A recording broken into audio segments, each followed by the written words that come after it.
the editor can add notes for the reviewer to assist with the review process.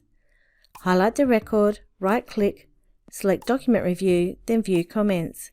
This will display the View Comments dialog box. Select Editor, which should have the user's location next to it, and enter the comments in the Editor's Comments field. Click Spelling to spell check comments, then click User Stamp to stamp the notes with the date and time of the edition and the details of the person adding the comments, then click OK. The View Comments dialog box is where the editor, reviewer, or authoriser of the record can view any comments made pertaining to the record.